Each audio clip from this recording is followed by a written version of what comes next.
స్కాంద పురాణాంతర్గత శ్రీ వెంకటాచల మహాత్మ్యము.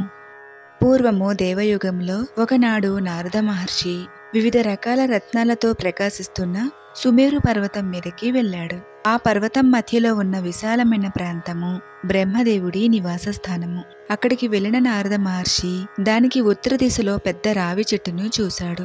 ఆ రావి చెట్టు 1000 యోజనాల పొడవుతో 2000 యోజనాల విస్తీర్ణముతో వ్యాపించి ఉన్నదట. ఆ దివ్యవృక్షము మొదట్లో నవరత్నాలతో నిర్మించిన ఒక అందమైన మండపము ఉన్నది. పద్మరాగ మణులతో చేసిన వేల కొద్దీ స్తంభాలు ఆ మండపంలో కొలువుదీరాయి. దాని ముఖద్వారము పద్మరాగ మణులతో అలంకరింపబడి ఉన్నది.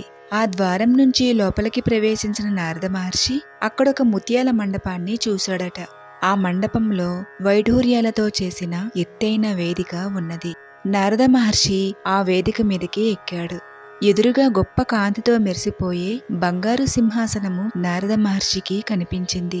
ఆ సింహాసనం మీద 1000 రేకులతో 1000 చంద్రుల కాంతితో వెలుగొందుతూ కర్ణికా కేసరాలతో ప్రకాశిస్తున్న ఒక అందమైన తామర పుష్పాన్ని నారద మహర్షి చూశాడు. ఆ తామర పువ్వు మధ్యలో చిద్విలాసంగా యజ్ఞవరాహమూర్తి ఆసీనుడై నారద మహర్షికి దర్శనమిచ్చాడు. బ్రహ్మ, వశిష్ఠుడు, అత్రి, మార్కండేయుడు, భృగువు లాంటి మహర్షులు ఆ యజ్ఞవరాహమూర్తిని సేవిస్తున్నారు. ఆ విధంగా లోకపాలకులతో, గంధర్వులతో, అప్సరసలతో సేవింపబడుతున్న ఆ వరాహమూర్తికి నారదుడు ఎంతో భక్తిగా నమస్కరించాడు. భూదేవి రాక. అదే సమయములో దేవదుందుభులు మ్రోగాయి. ఆ ధ్వనితో పాటు రత్నాభరణాలు ధరించిన భూదేవి తన చెలికెత్తులతో కలిసి అక్కడికి వచ్చింది. భూదేవి సకులు 2 పేర్లు ఇలా, పింగళ. తన చెలికెత్తెలు అయిన ఇలా, పింగళ తెచ్చిన పూలను తీసుకుని వరాహమూర్తి పాదాల మీద చల్లింది భూదేవి. అప్పుడు వరాహమూర్తి సంతోషించి భూదేవిని తన ఒడిలో కూర్చోబెట్టుకున్నాడు. వరాహమూర్తి భూదేవిని కుశల ప్రశ్నలు వేసి, దేవి, నిన్ను మోస్తూ ఉండమని నీ కింద పాతాళంలో ఆదిశేషుణ్ణి నిలిపాను. అలాగే నీకు సహాయంగా ఎన్నో పర్వతాల్ని నీ మీద నెలకొల్పాను. ఎందుకు ఇక్కడికి వచ్చావు? నీకేమైనా కష్టం కలిగిందా చెప్పు అని వరాహమూర్తి భూదేవిని ప్రశ్నించాడు. అందుకు భూదేవి, నాథా, పాతాళములో ఉన్న నన్ను పైకి తెచ్చి ఆదిశేషుని పడగల మీద ఉంచావు. నాకు తోడుగా నన్ను ధరించే శక్తి కలిగిన నీ అంశతో ఉండే పర్వతాల్ని ఏర్పాటు చేశావు. చాలా సంతోషము. అయితే నాకు ఆధారంగా ఉన్న పర్వతాలలో ఏవి ముఖ్యమైనవో తెలియచేయు. ఈ విషయం తెలుసుకుందామనే నేనిక్కడికి వచ్చాను అని భూదేవి వరాహమూర్తిని అడిగింది. ఆ మాటల్ని విన్న వరాహమూర్తి భూదేవికి ఈ విధంగా సమాధానం చెప్పటం ప్రారంభించాడు. భూలోకంలో ఉన్న పవిత్ర పర్వతాలు.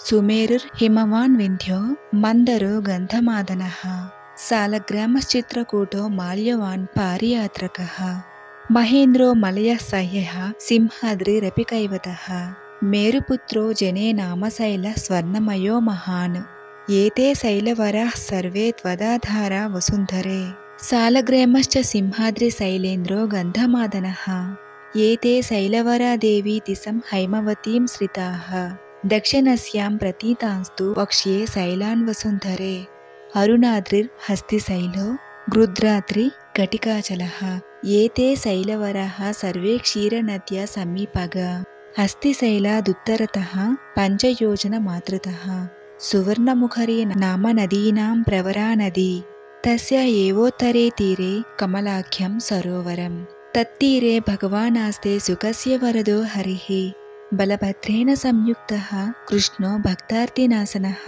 వైఖానర్మునిగణైర్ నిత్యమారాధితో మలైః. దేవి, సుమేరువు, హిమవంతము, వింధ్య, మందరము, గంధమాదనము, సాలగ్రామము, చిత్రకూటము, మాల్యవంతము, పారియాత్రికము, మాహేంద్రము, మలయము, సహ్యాద్రి, రైవతము, మేరుపుత్రము, అంజనాద్రి అనే పర్వతాలన్నీ నీకు ఆధారమైనవి.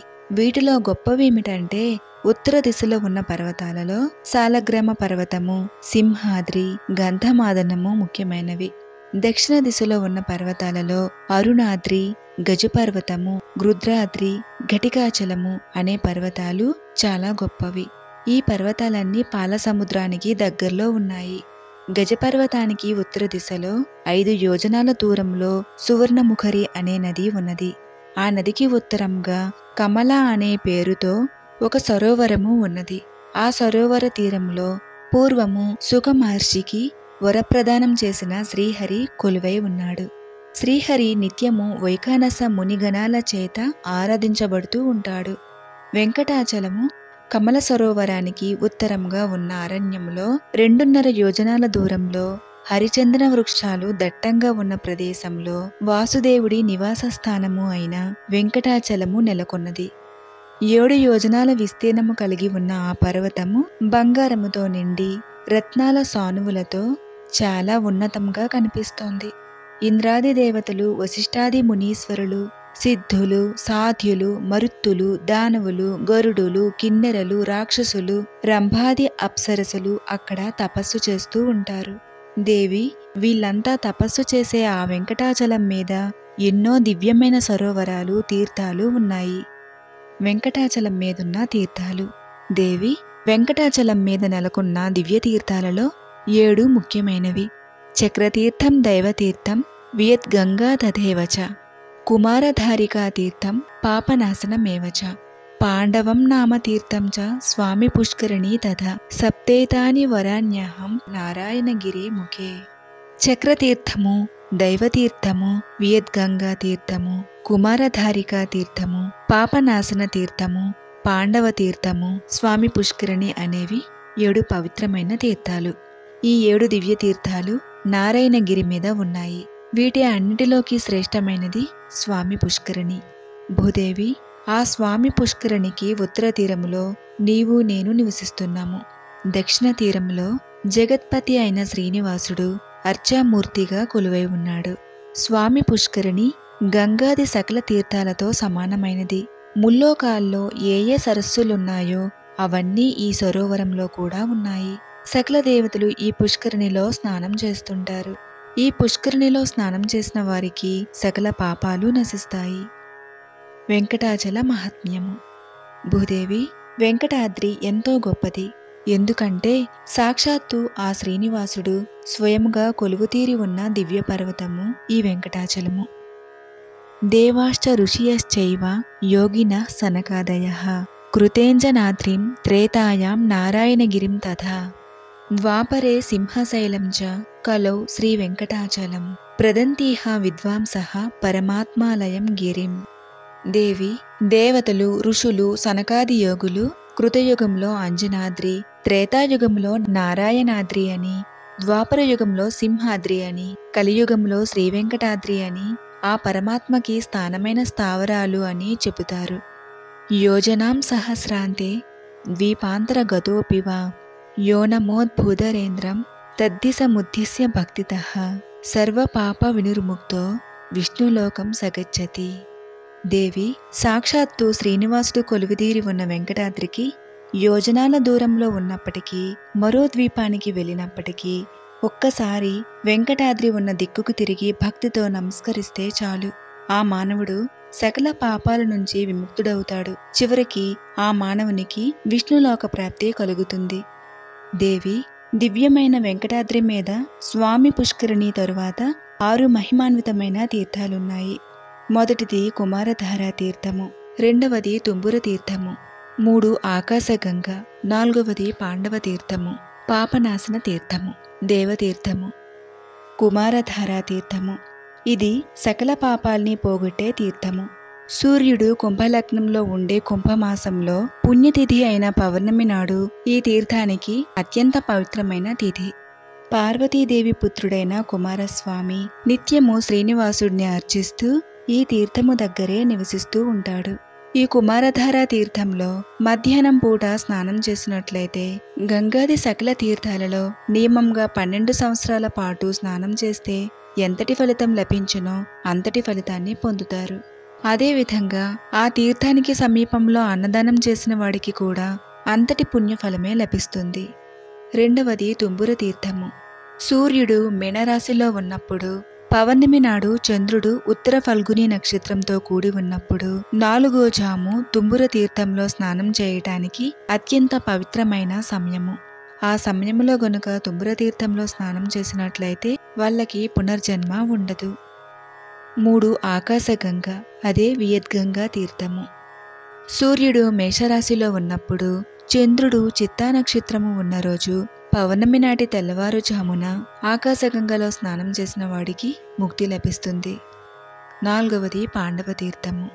సూర్యుడు వృషభ రాశిలో ఉండగా అదే సమయంలో చంద్రుడు విశాఖ నక్షత్రంతో కూడి ఉన్నప్పుడు, ద్వాదశి ఆదివారం నాడు శుక్లపక్షము లేక కృష్ణపక్షంలో గాని, కుజుడితో చంద్రుడు కలిసినప్పుడు లేదా ద్వాదశి ఆదివారం నాడు గాని, చంద్రుడు పుష్యమి నక్షత్రంలో ఉన్నప్పుడు గాని, హస్త నక్షత్రంలో ఉన్న రోజు గాని పాండవ తీర్థంలో స్నానం చేయటానికి తగిన సమయము. ఈ సమయంలో స్నానం చేసిన వాళ్ళు ఇహలోకంలో దుఃఖాన్ని పొందరు. పాపనాశన తీర్థము. శుక్ల లేక కృష్ణపక్షంలో సప్తమి ఆదివారం రోజున చంద్రుడు పుష్యమి నక్షత్రంలో గాని, హస్త నక్షత్రంలో గాని కలిసి ఉన్నప్పుడు పాపనాశ తీర్థంలో నియమంగా స్నానం చేసిన వాళ్ళకి కోటి జన్మల్లో చేసిన పాపము నశిస్తుంది. దేవతీర్థము. అనంతగిరి మీద వరాహస్వామి స్థానానికి వాయువ్య దిశలో ఒక కొండ గుహ ఉంటుంది. ఆ గుహలో దేవతీర్థము అనే అందమైన సరస్సు ఉంది. గురువు పుష్యమి నక్షత్రంలో, చంద్రుడు శ్రవణ నక్షత్రంలో వ్యతిపాతాన్ని పొందినప్పుడు ఆ సరోవరంలో స్నానం చేసిన వాళ్ళకి తెలిసి తెలియక చేసిన పాపాలన్నీ నశిస్తాయి. పుణ్యము పెరిగి దీర్ఘాయువు కలుగుతుంది. ఈ తీర్థంలో స్నానం చేసిన మానవుడు శరీర పతనానంతరము ఉన్నతమైన చంద్రలోకానికి చేరుకుంటాడు. ఈ సరోవర ప్రాంతంలో అన్నదానం చేసిన వాడికి అక్షయమైన పుణ్యఫలాలు లభిస్తాయి. ఈ విధంగా యజ్ఞవరాహమూర్తి భూదేవి అడిగిన ప్రశ్నలకు సమాధానంగా చెప్పగా విని ఎంతో ఆనందించిన భూదేవి యజ్ఞవరాహ స్వామిని ఈ విధంగా స్తుతించింది.